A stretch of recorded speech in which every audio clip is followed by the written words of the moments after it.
Welcome back to Dominion with Manish. आज हम लोग फिर से इंडियन कॉन्ट्रैक्ट एक्ट 1872 के बारे में बात करेंगे और आज का टॉपिक है definition and essentials of a valid contract part 7। Part 7 में हम लोग बात करेंगे लॉफुल कंसिडरेशन के बारे में। क्लियर? तो सबसे पहले डिस्कस करते हैं कि जो सेक्शन 2 सब क्लॉज एच में हम लोग ने एक डेफिनेशन की थी, an agreement enforceable by law, और एक डेफिनेशन हम लोग कर रहे थे सेक्शन 10 की, all agreements are contracts if they are made by the free consent of the parties competent to contract for a lawful consideration and with a lawful object and are not hereby expressly declared to be void। तो 6-7 part से हम लोग इस definition के बारे में बात करते आ रहे हैं, और वो इसलिए कि आपको बहुत सारे कॉन्ट्रैक्ट के एसेंशियल्स, ये डेफिनेशन इतनी अच्छी है कि अगर आप इसको बहुत अच्छे तरीके से समझ लेंगे तो 50% से ज्यादा कॉन्ट्रैक्ट के जो बेसिक कॉन्सेप्ट्स हैं, क्योंकि सबसे ज्यादा जो प्रॉब्लम आती है वो आती है टर्म्स को लेके कि साहब इसका मतलब क्या है, और वो मतलब अगर आप अच्छे से नहीं समझते हो, मतलब उसकी लिटरल मीनिंग आपको नहीं आती है, तो फिर आगे जाके कॉन्ट्रैक्ट जब आपको बहुत एडवांस लेवल पे समझना होगा, आपको जब थोड़े टफ कॉन्सेप्ट्स आएंगे तो वो जब बेसिक कॉन्सेप्ट नहीं क्लियर है तो फिर वो नहीं होगा। तो उसके लिए आप ये समझिए कि ये कॉन्ट्रैक्ट का ABCD है, अगर आप इसको अच्छे से समझ लोगे तो आगे की सारी बातें ठीक से समझ में आएंगी। क्लियर? तो अभी हम लोग ये करते हैं कि इस डेफिनेशन के पार्ट में हम लोग ने फ्री कंसेंट पढ़ा था। क्लियर? आपको याद होगा शुरू में हम लोग ने बोला था कि फ्री कंसेंट क्या होता है, वो डिस्कस किया था और बताया था कि caution, undue influence, fraud, misrepresentation and mistake अगर वहां पे है तो कंसेंट फ्री नहीं है।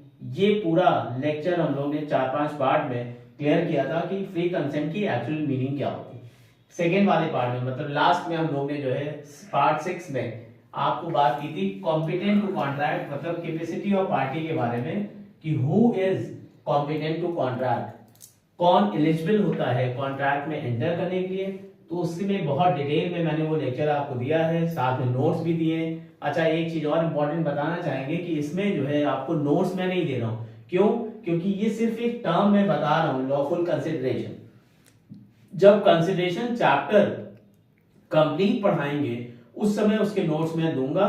अभी सिर्फ एक टर्म समझा रहे हैं कि लॉफुल कंसिडरेशन बेसिकली क्या होता है। तो आज वाले में हम लोग का इंपॉर्टेंट पार्ट है कि व्हाट इज लॉफुल कंसिडरेशन, जो इस डेफिनेशन का पार्ट है, and with lawful object. Next time पे हम लोग बात करेंगे लॉफुल ऑब्जेक्ट के बारे में कि ऑब्जेक्ट क्या होता है, and are not hereby expressly declared to be void.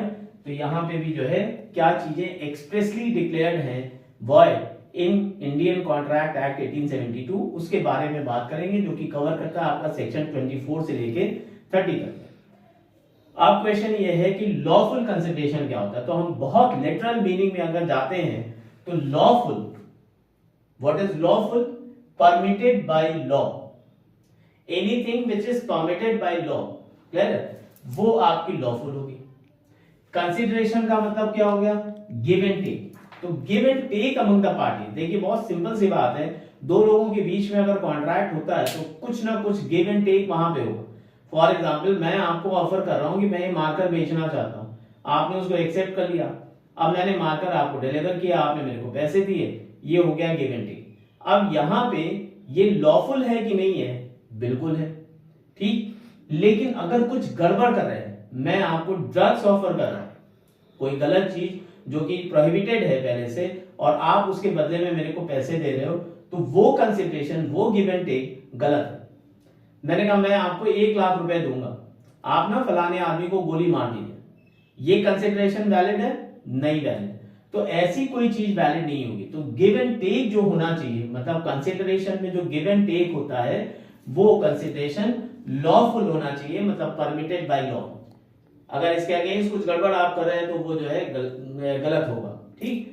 अब उसके बाद जो सेकंड एक बेसिक कंसेप्ट आता है, देखिए मैं कंसिडरेशन पूरा नहीं पढ़ा रहा हूं, मैं आपको सिर्फ एक टर्म बता रहा हूं, इस टर्म के अलग अलग एस्पेक्ट में मीनिंग क्या है ये पहले आप समझेंगे, तब कंसिडरेशन चैप्टर समझ में आएगा। तो जब कंसिडरेशन चैप्टर पे आएंगे तो मैं आपको फिर से ये सारी चीजें एक बार रिकॉल करवा दूंगा। अब बात आती है कि वो कहते हैं कंसिडरेशन क्विड प्रो क्यों होना चाहिए। क्विड प्रो क्यों होना चाहिए मतलब कि if you are getting something in return, something in return, quid pro quo ये एक लीगल मैगजिम है जिसके लिए मैंने पहले से एक वीडियो बना के डाल रखा हुआ है, क्योंकि लीगल मैगजिम्स की पूरी मानी प्लेलिस्ट है, उसमें करीब 24-25 मैंने लीगल मैगजिम्स बनाए, उनमें से एक ये भी है क्विड प्रो क्यो समथिंग इन रिटर्न।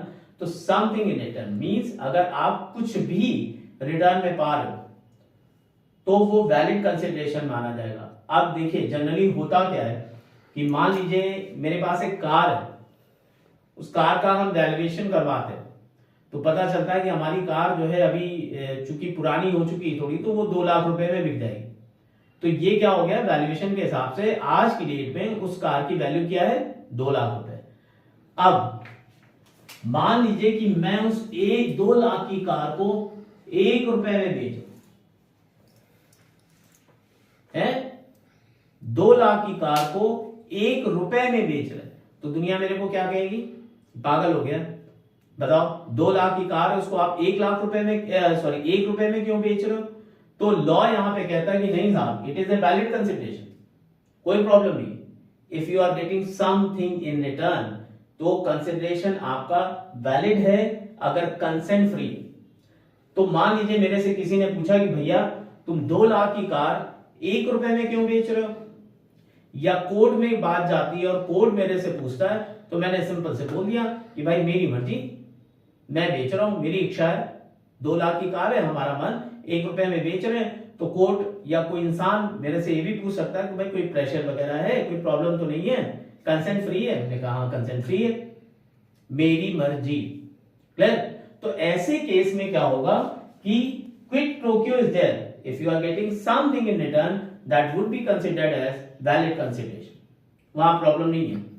अब इसी के बेसिस पे जब हम लोग कंसिडरेशन को डिटेल में पढ़ेंगे तो वहां पे एक टर्म आपको ये भी आएगा, consideration need not be adequate, पर्याप्त हो ये जरूरी नहीं है, ठीक है। तो consideration need not be adequate का मतलब ये हो गया कि पर्याप्त होना चाहिए। पर्याप्त का मतलब वही हो गया कि मान लीजिए दूसरा एग्जांपल कि आपका घर है 50 लाख रुपए का है, आप उसको 5,000 रुपए में बेचो, 5,000 रुपए, तो वही बात आएगी कि ये तो एडिक्वेट नहीं है, पर्याप्त नहीं है। मतलब जितने में बिकना चाहिए, जो वैल्यूएशन है 50 लाख है, तो हम कहते हैं कि ठीक है 19-20 थोड़ा कम ज्यादा करके बेच लीजिए, वो चल जाएगा।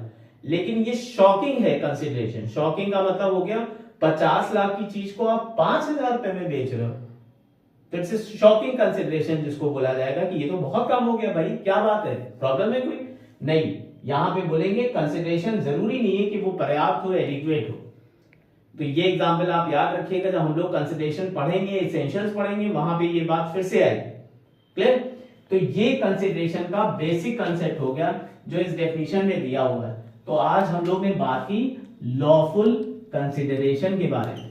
अब दूसरा बात होती है कि what is not considered lawful consideration, मतलब कौन सी ऐसी चीज है जो लॉफुल कंसिडरेशन के एग्जांपल में नहीं आती। जैसे यहां तक जो हम लोग ने बातें की वो मैंने आपको बताया कि ये फला फला कंडीशंस हैं और ये लॉफुल कंसिडरेशन, ठीक है।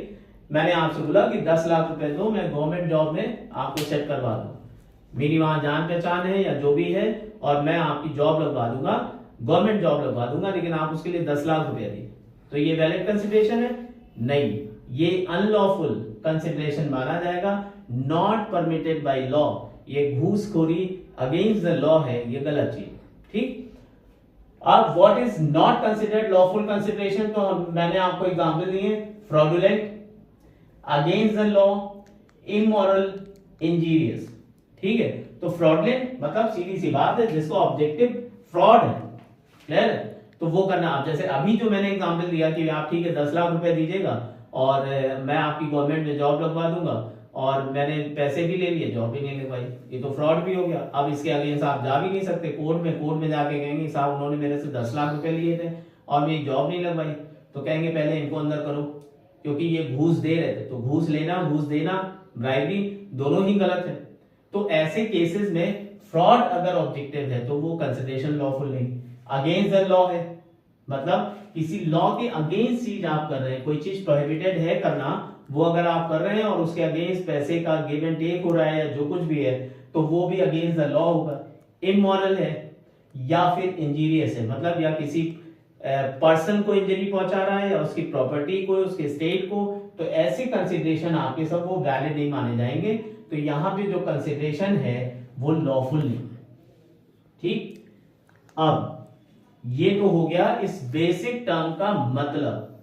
अब आप मेरे को कमेंट बॉक्स में बताइएगा कि promise in exchange of A promise is a valid consideration.